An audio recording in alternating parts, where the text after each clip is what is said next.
जय माता दी। आप सभी का स्वागत है आपके अपने YouTube चैनल पे। आइए आज सुनते हैं चैत्र नवरात्रि दूसरे दिन माता ब्रह्मचारिणी की कथा। जो भी भक्त सच्ची श्रद्धा के साथ माता ब्रह्मचारिणी का पूजन करते हैं, नवरात्रि का व्रत करते हैं, नव दुर्गा देवी का पूजन करते हैं, माता उनकी सभी इच्छाओं को पूर्ण करते हैं। सबसे पहले तो माता ब्रह्मचारिणी का ध्यान करते हैं। दधाना कर पद्माभ्या अक्षमाला कमंडलु देवी प्रसीदतु मयि ब्रह्मचारिण्यनुत्तमा। चैत्र नवरात्रि के दूसरे दिन माता दुर्गा के दूसरे स्वरूप माता ब्रह्मचारिणी का पूजन किया जाता है। ब्रह्मचारिणी माँ ब्रह्म अर्थात तपस्या का आचरण करने वाली, इसलिए इन्हें तपस्विनी भी कहा जाता है। माता ब्रह्मचारिणी के एक हाथों में कमंडल और दूसरे हाथों में अक्षमाला है। माता ब्रह्मचारिणी ज्ञान और तप की देवी मानी जाती है।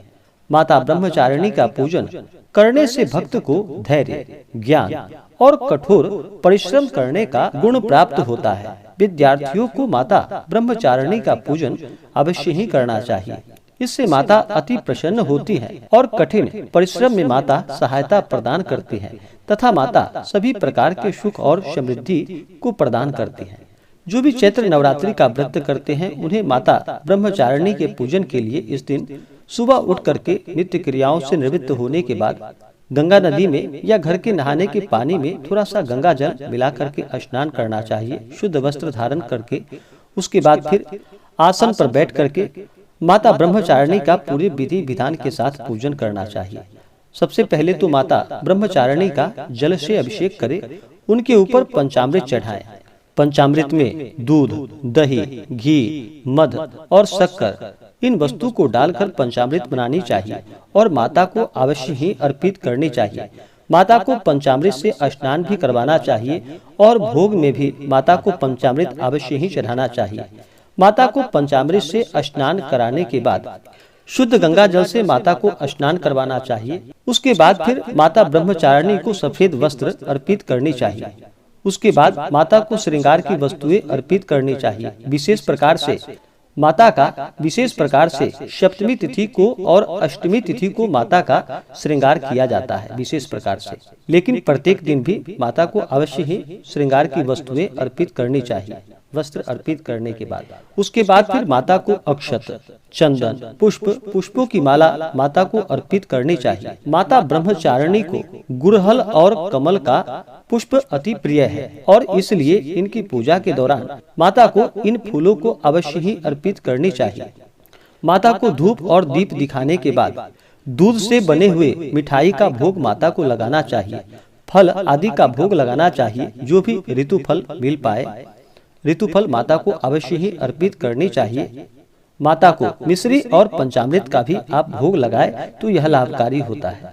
उसके बाद फिर नैवेद्य चढ़ाने के बाद फिर माता को जल से आचमनी करवाएं। उसके बाद फिर द्रव्य और दक्षिणा उन्हें चढ़ाएं। फिर पुंगी फल, तांबूल, लौंग और इलायची डाल करके माता को अर्पित करें। पुंगी फल यानी कि सुपारी को पुंगी फल कहा जाता है और तांबूल यानी कि पान पत्र माता को लौंग इलायची के साथ अवश्य ही अर्पित करनी चाहिए।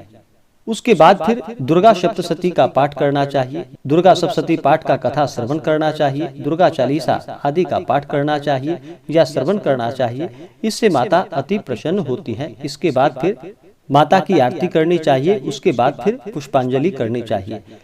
इसी प्रकार से दूसरे दिन माता ब्रह्मचारिणी का सुबह और शाम के वक्त पूजन करना चाहिए, आरती करना चाहिए। इससे माता अति प्रसन्न होती है। माता ब्रह्मचारिणी से जुड़ी हुई कथा के अनुसार माता ब्रह्मचारिणी का जन्म भी पर्वतराज हिमालय के घर में हुआ था। जैसे जैसे माता बड़ी हुई भगवान शिव जी की भक्ति में रमती चली गयी और फिर भगवान शिव को प्राप्त करने के लिए माता ने कई वर्षों तक घनघोर तपस्या की और कठिन तप किया, व्रत किया। इस प्रकार से 1 शताब्दी तक माता फल और फूल को खाकर रही और तपस्या में लीन रही। उनकी भक्ति से सभी देवता प्रसन्न हुए और उन्हें मनोकामना पूर्ति का वरदान दिया। जो भी सच्ची श्रद्धा के साथ माता ब्रह्मचारिणी का पूजन करते हैं, इससे माता प्रसन्न होती है और अपने भक्तों को मनोवांछित फलों को प्रदान करती हैं। जो भी जातक नवरात्रि का व्रत करते हैं उन्हें नवरात्रि के दौरान नियमों का पालन करना चाहिए। नवरात्रि के दौरान घर में चारों तरफ साफ सफाई अच्छी प्रकार से करनी चाहिए। इन दिनों किसी के ऊपर क्रोध नहीं करनी चाहिए। अपने मन में किसी के प्रति ईर्ष्या या द्वेष का भाव नहीं लाना चाहिए। ब्रह्मचर्य का पालन करना चाहिए। सात्विक आहार ग्रहण करनी चाहिए। तामसिक वस्तुओं का बिल्कुल भी प्रयोग नहीं करना चाहिए, जैसे कि मांस, मदिरा, लहसुन, प्याज आदि का प्रयोग बिल्कुल भी नहीं करना चाहिए। जहाँ तक हो सके उपवास रह करके व्रत करना चाहिए। उपवास न रह पाए तो फलाहार ग्रहण करके व्रत करना चाहिए। यह भी अगर संभव ना हो तो रात्रि में एक समय सात्विक आहार भोजन ग्रहण करके व्रत को करना चाहिए। नवरात्रि के दौरान किसी भी स्त्री का बिल्कुल भी अपमान नहीं करना चाहिए। जहाँ पर स्त्री का अपमान होता है उनका सम्मान नहीं होता है। वहाँ से माता स्थिर लक्ष्मी रुष्ट होकर चली जाती हैं और सभी त्रिदेवियां महाकाली, माता महालक्ष्मी, महासरस्वती आदि यही देवी सभी जीवों में चेतना के रूप में विराजमान रहती हैं। इसलिए कभी भी महिलाओं का अपमान नहीं करना चाहिए, सदा ही उनका सम्मान करना चाहिए। अपने से बड़ों का सदा ही आदर और सम्मान करना चाहिए। धर्म का आचरण करना चाहिए। जहाँ तक हो सके गरीबों को भोजन करानी चाहिए, ब्राह्मणों को भोजन कराना चाहिए। नवरात्रि के दौरान कुमारी कन्याओं का जहाँ तक हो सके पूजन करना चाहिए। अगर आप प्रत्येक दिन पूजन कर पाए तो प्रत्येक दिन भी कर सकते हैं, नहीं तो विशेष प्रकार से कुमारी कन्या का पूजन अष्टमी तिथि और नवमी तिथि के दिन कुमारी कन्याओं का पूजन किया जाता है, तो इनका पूजन करना चाहिए, इनकी आरती करनी चाहिए। माता नव दुर्गा कुमारी कन्याओं का रूप मानी गई है, इसलिए कभी भी किसी का अपमान नहीं करना चाहिए। धर्म का आचरण करते हुए ही इस व्रत को करना चाहिए।